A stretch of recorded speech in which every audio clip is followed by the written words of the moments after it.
Bien, Herley.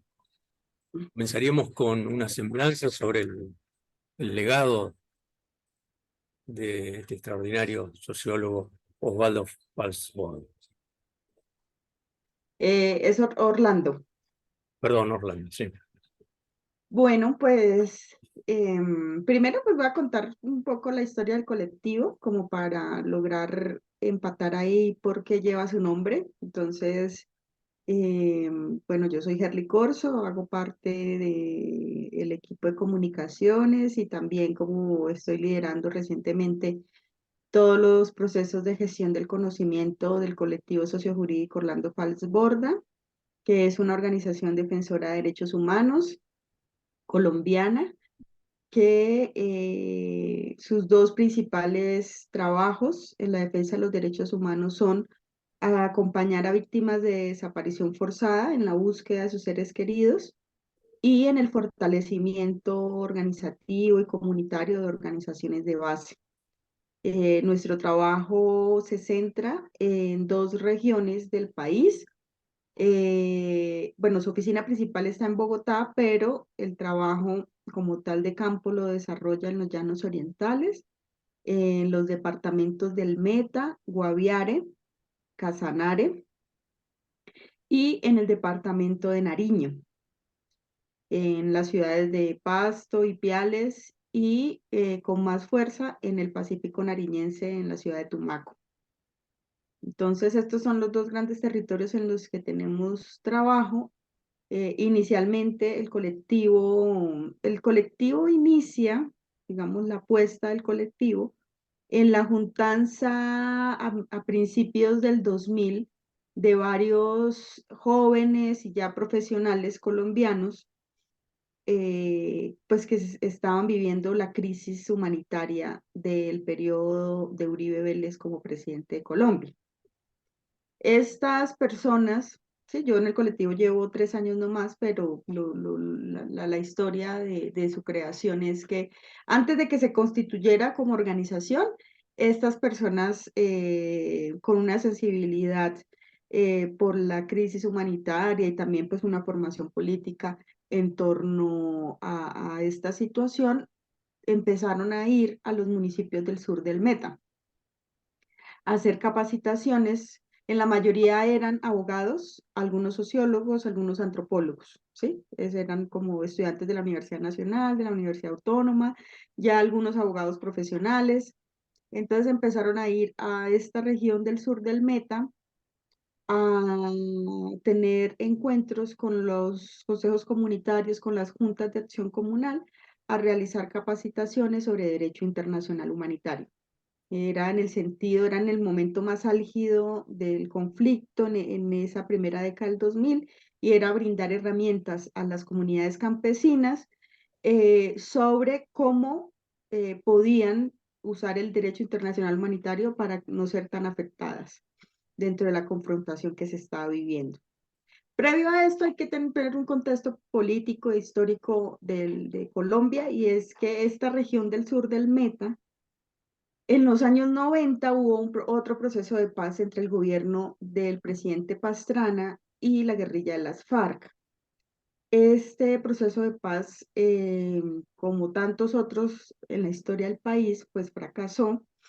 En ese proceso de paz hubo una zona de distensión que abarcó departamento de Caquetá, algo de Guaviare y estos municipios del sur del Meta, ¿sí? Entonces, en el 98, si no estoy mal, los diálogos cesan por falta, bueno, por muchas razones, pero digamos la razón del establecimiento es básicamente porque el máximo jefe de la guerrilla de las FARC en ese momento, que era Manuel Maruranda, no no se sentó, ¿sí? O no se sentó en la mesa y dejó la silla vacía. Entonces, ¿qué pasa? Después de esto, hay unos planes del gobierno de Estados Unidos que vienen a intervenir, ¿sí? En Colombia, en principio o con el discurso de la lucha contra el narcotráfico, pero que en última también ha sido toda esta política del enemigo interno, ¿no? Que pues, se ha venido presentando en Colombia, en otros países de América Latina a lo largo del siglo XX, pero digamos en ese momento específico, pues también operó. Entonces empieza también el Plan Colombia, se supone que para combatir el narcotráfico, después del cierre de los diálogos de paz, esta zona de distensión que en ese momento pues no entraba Fuerzas Armadas institucionales del país, sino eran controladas por la guerrilla de las FARC, pues se acaba, ¿sí? Y entonces ahí sí entra todo el pie de fuerza colombiano, pues ya otra vez a seguir con la guerra, ¿no?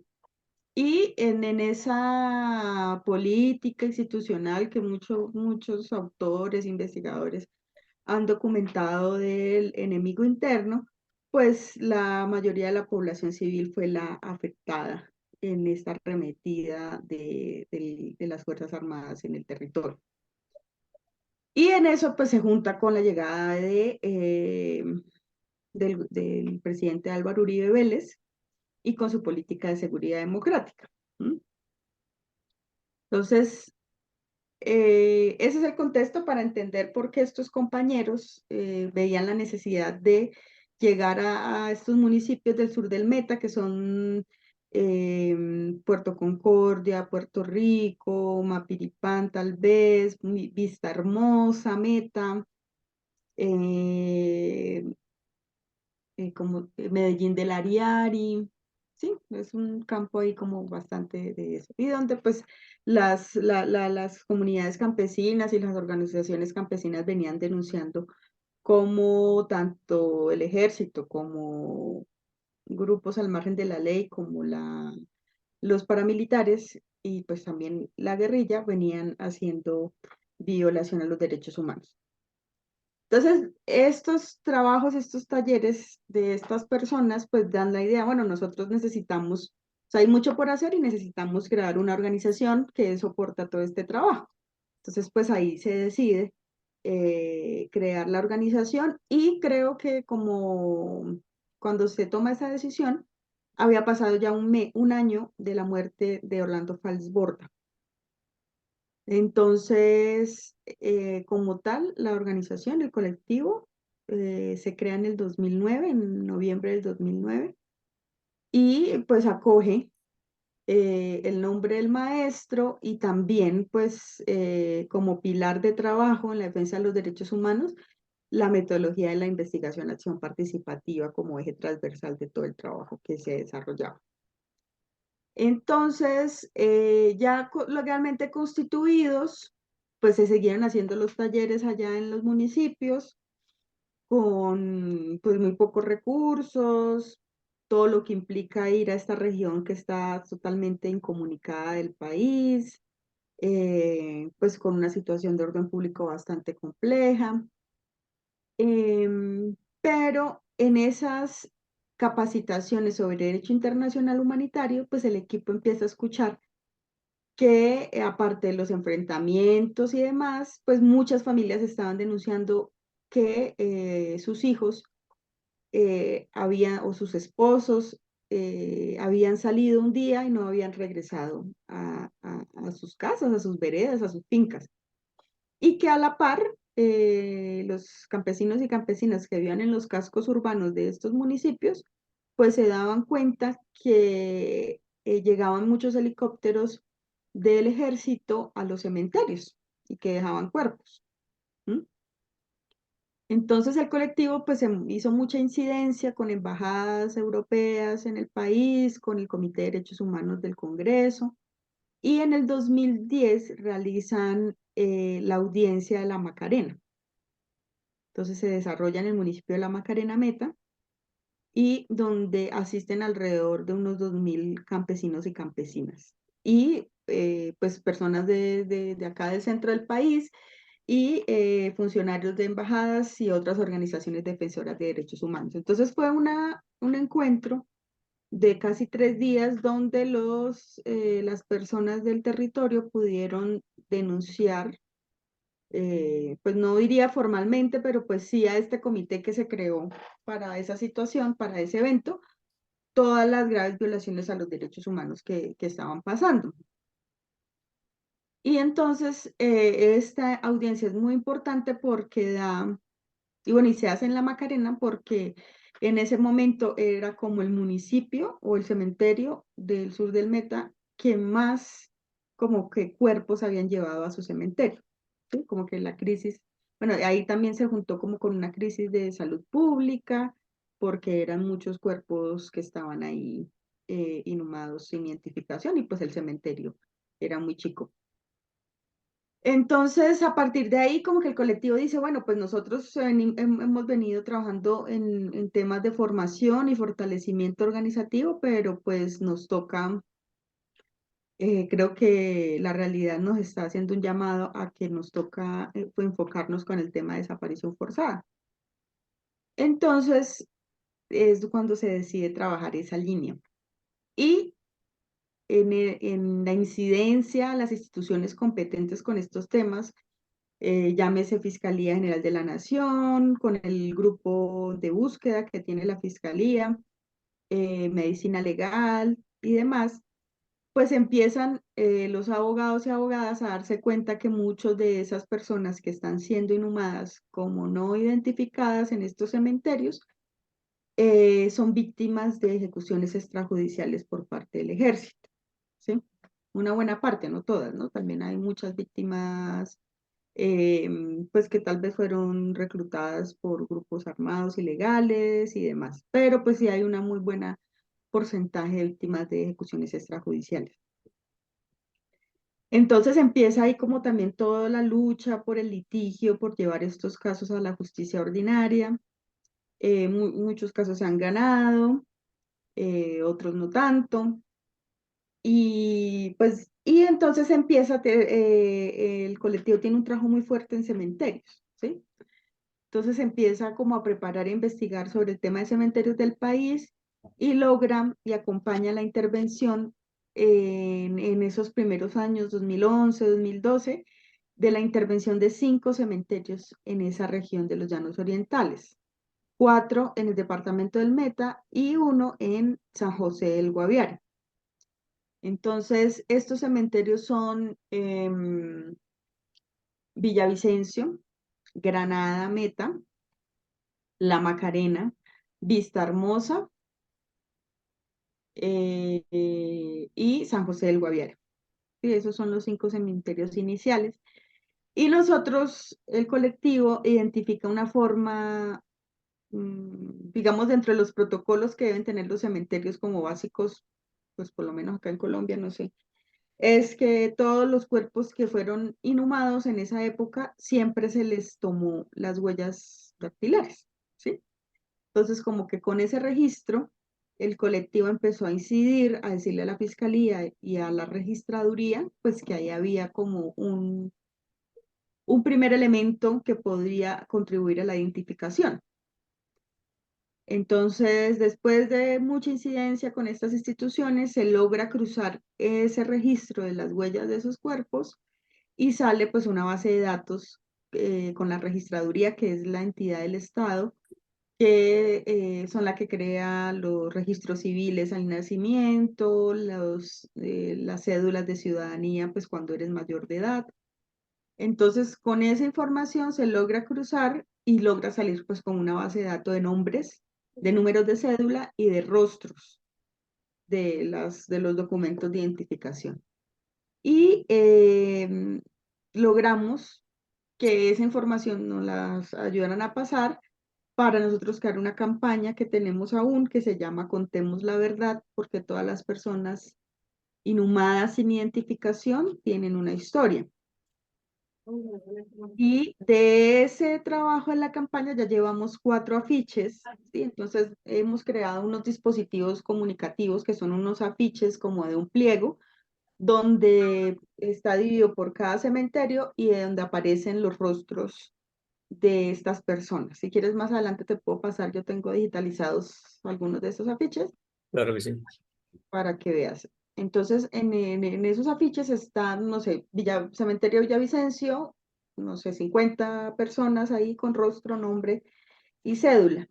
Y nos dimos a la tarea de llevar esos afiches a casi todo el departamento del Meta y también a otros lugares de Colombia.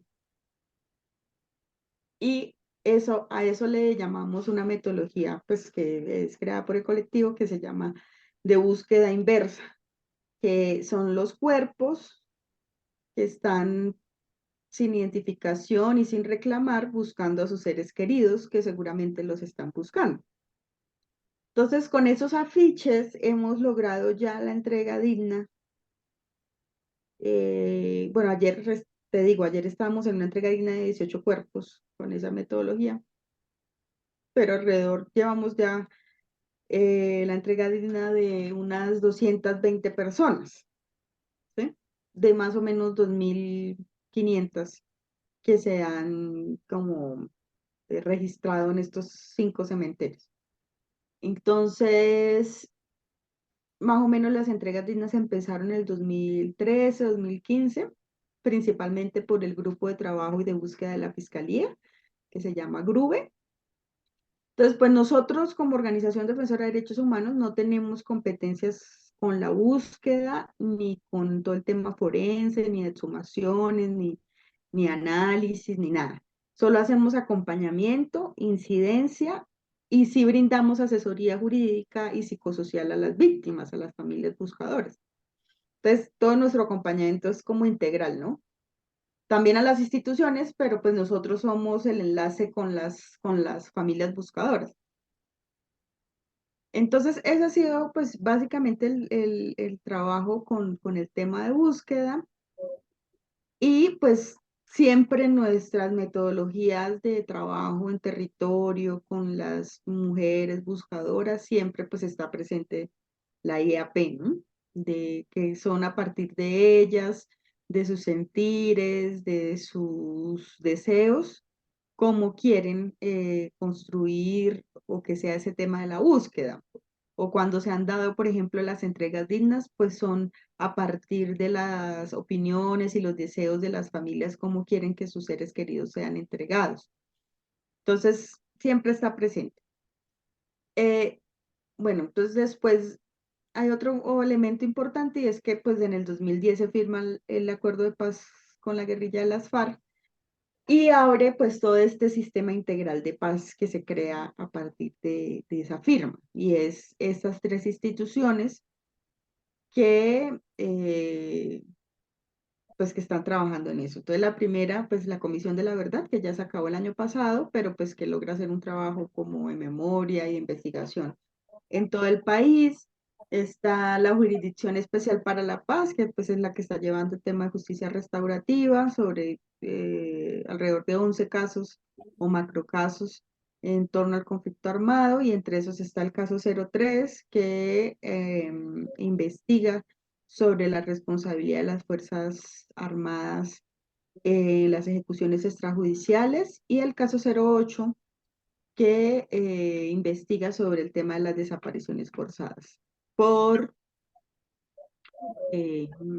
responsabilidad de agentes del Estado en connivencia con grupos paramilitares. Entonces, el colectivo representa víctimas en la JEP en estos 2 casos.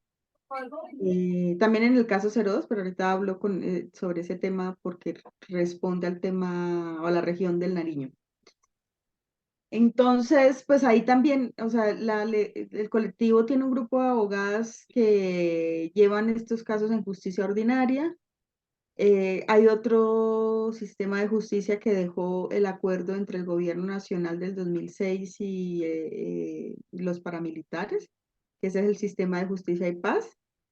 Y pues ahora recientemente con este nuevo acuerdo en la Jurisdicción Especial para la Paz.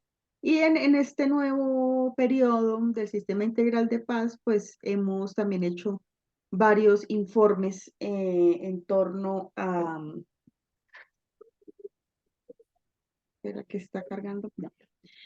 Varios informes en torno al trabajo que hacemos, ¿sí? Entregamos al sistema integral alrededor de unos 14 informes a la mayoría de índole como jurídico, como de demostrar cuáles fueron los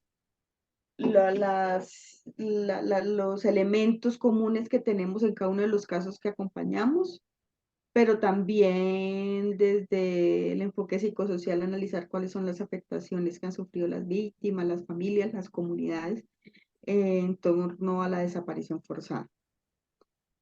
Entonces, eso sería como pues el trabajo en los llanos. En Nariño, acompañamos a familiares también en la parte andina, que te digo que es de Pasto y Piales, acompañamos a familias en la búsqueda y también estamos incidiendo o incidimos para la intervención de los cementerios de Tumaco y de Pasto e Ipiales. El año pasado ya se logró la intervención del cementerio de Tumaco y pues estamos ahí pues luchando para que pronto se logre la intervención de los cementerios de Ipiales y Pasto. Pero pues esta región es ya totalmente diferente a la región de los Llanos Orientales, una región profundamente étnica en la que el 90% de la población, estoy hablando del Pacífico nariñense, es afrodescendiente y un 5% será pueblos indígenas de la comunidad Agua y el otro 5 mestizos.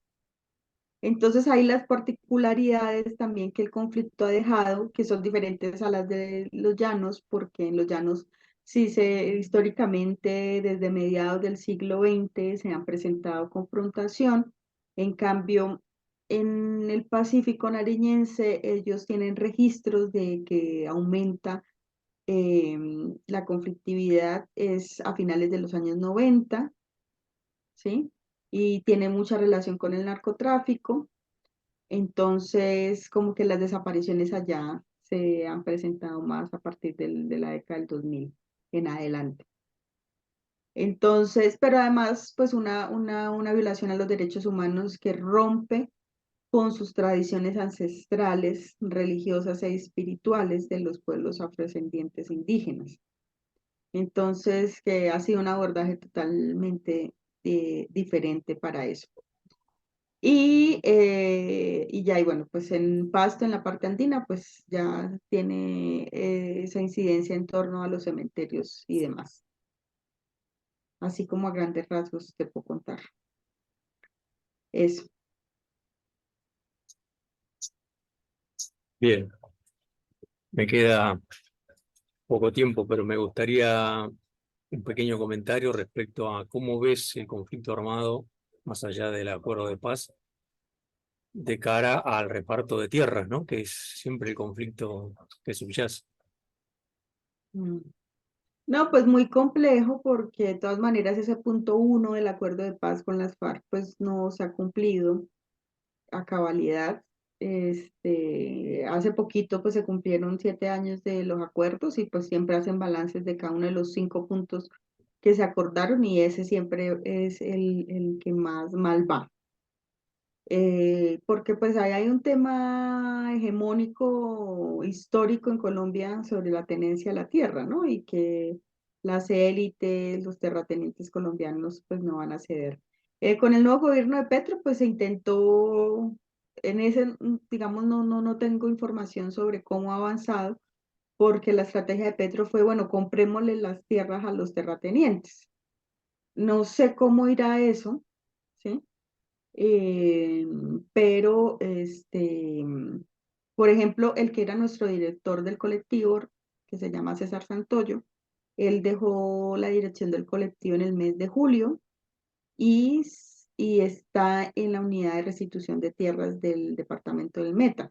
Entonces, él pues, le está apostando a este tema para avanzar en esa deuda histórica de restituir la tierra a tantas familias campesinas e indígenas de esta región. Pero pues es una deuda, va a ser muy complicado, creería yo, que se avance en este tema, por la fuerza de estas élites terratenientes en el país. Bien, gracias, Carlín.